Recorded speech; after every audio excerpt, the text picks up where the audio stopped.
Sarah. And so Sarah dies at 127 years of age. And, you read through these things, okay, what is, we'll kind of read through it, go all the way through it, and then we'll just come back and hit some of the highlights. But I want you to really pay attention to something. I want you to pay attention to the interaction between Abraham and the Hittites. And, how he did the negotiation and what was being said in that negotiation. Because I think sometimes we can get glimmers of, hey, how do we really deal with folks that don't really believe the same thing we believe in?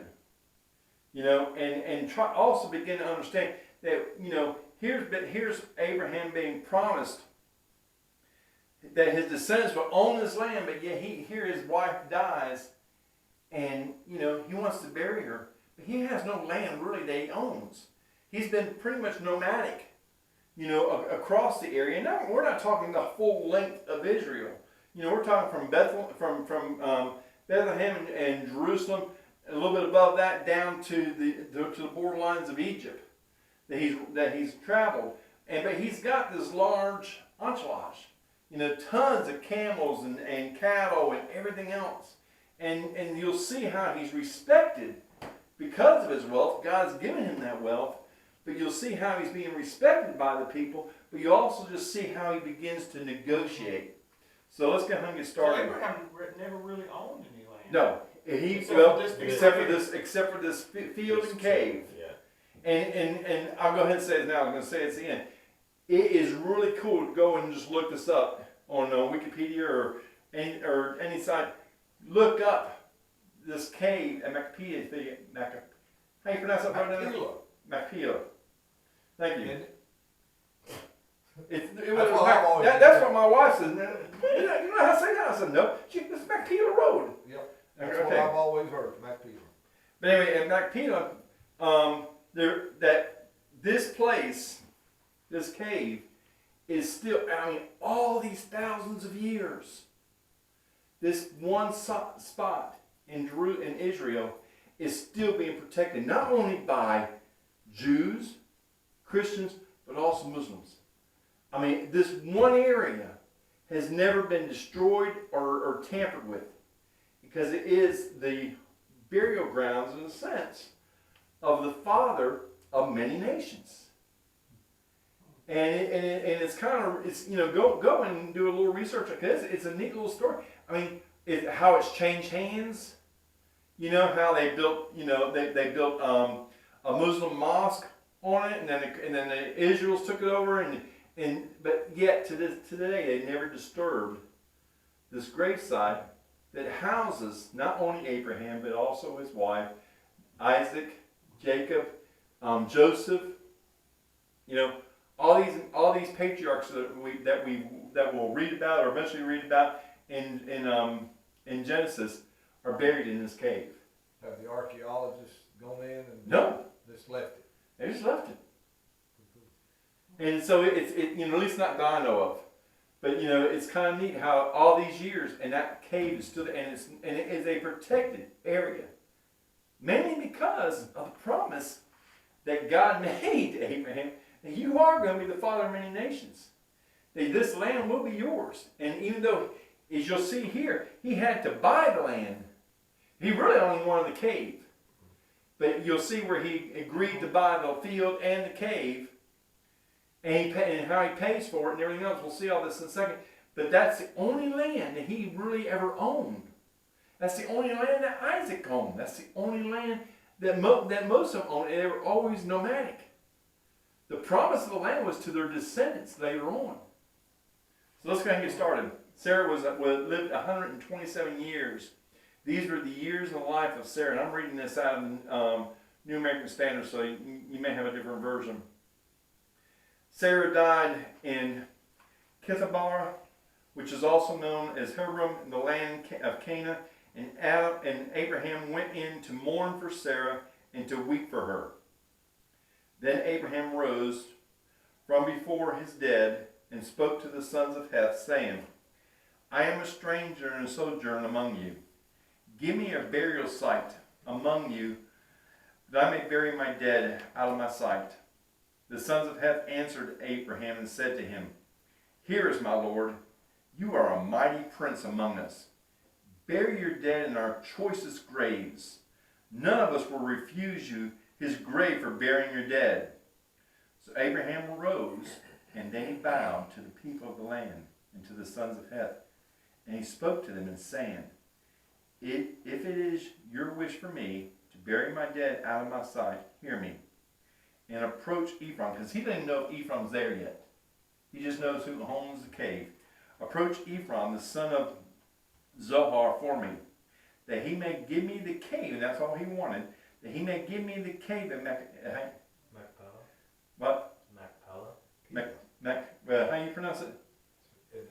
In this area, it's Mount Pelah. Machpelah. Machpelah. I'll do Machpelah, or Machpelah, which he owns, which is at the end of his field. For full price let him give it to me in the presence of your burial site. Now Ephraim was sitting among the sons of Heth. And so I want to just stop. I'm sorry, I will probably read it all. But it's kind of neat to also understand. This is at the city gates. Okay, now remember where Lot was at. Okay, so this is where the elders would come, and they were doing their negotiations at the city gates. Now Ephraim was sitting among the sons of Heth, and Ephraim the Hittite answered Abram in the hearing of the sons of the Hittite, even all who went in at the gate of the city, saying, No, my Lord, hear me. I give you the field. Abraham was only asking for a cave. I give you the field, and I give you the cave that is in it. In the presence of the sons of my people, I will give it to you, and you bury your dead. Now Abraham bowed again before the people of the land. And he spoke to Ephraim in the hearing of the people of the land, and said, If you only please listen to me, I will give you a price of the field. Accept it from me, that I may bury my dead there.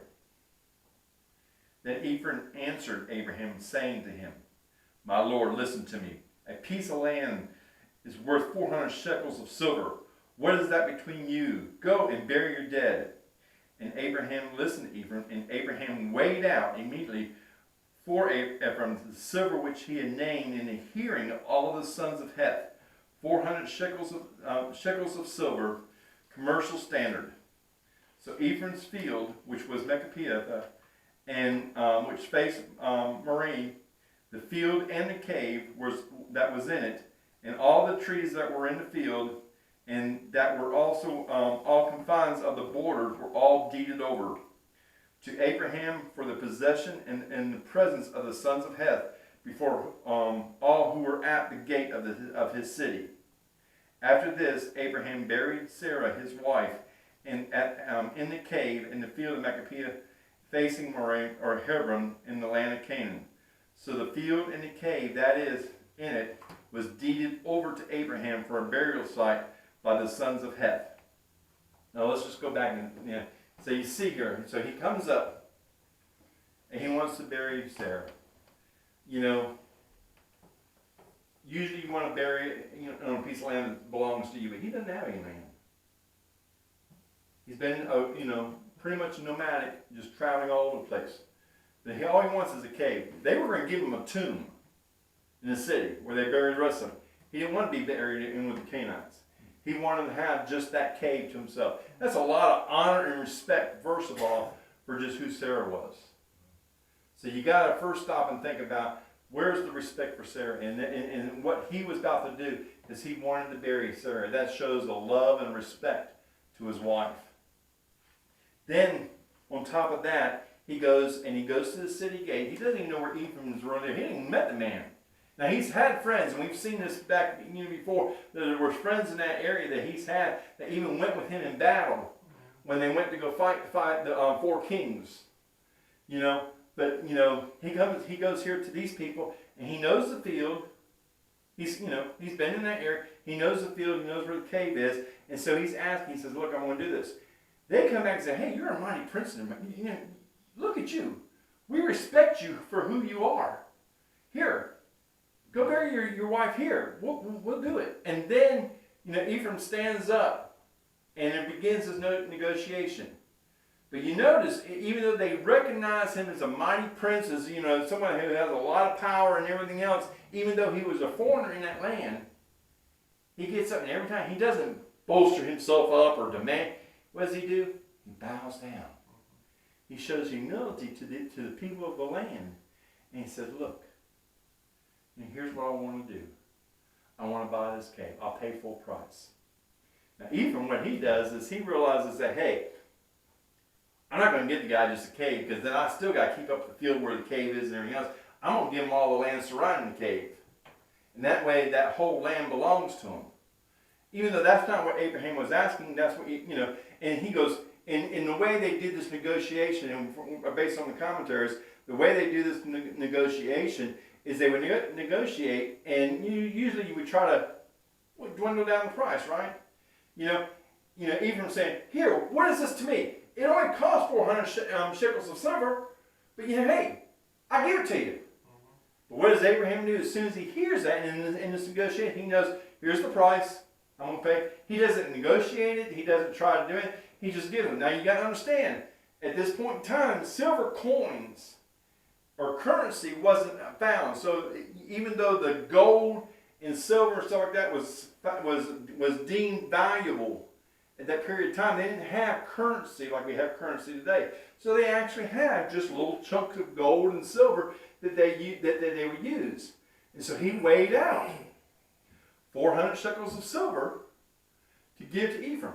Okay? And so he sits there and he deeds that, and again, what he does this before all the people of the town, so that all the people of the town know what he's getting ready to do. And when he hears the price, even though Ephraim says, hey, you can have it, he knows, in a sense, really, yeah, you can have it, but you really need to pay me. This is my asking price. And so he doesn't bargain with him or anything else. He's just, okay, fine. He grabs the silver, gives it to him, and then it was deeded to him. And so Abraham dies, yes, owning a piece of land, in a land that God had promised that his whole descendants would have.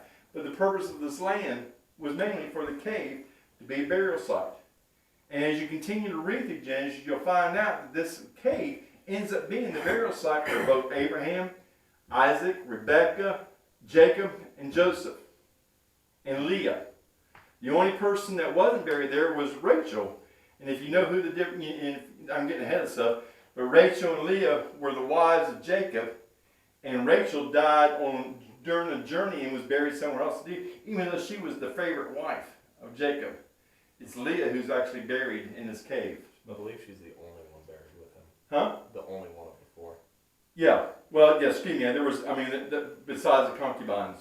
Right, but as far as the two wives, I guess four wives, but two of them were concubines, kind of like Hagar was to Zilpah and Bilhah. Right, right. So besides, like Hagar was to Abraham, and then as we'll see later on, if we get there, Abraham actually marries another wife, and she bears him 6 sons. The Torah says that Rachel was not buried because she gave away her night with Jacob to Leah, and that whole thing was her not showing respect to Jacob for who he was and just passing off the torch so Leah gets the honors of being buried. Could be. All right. So anyway, it's just a quick story.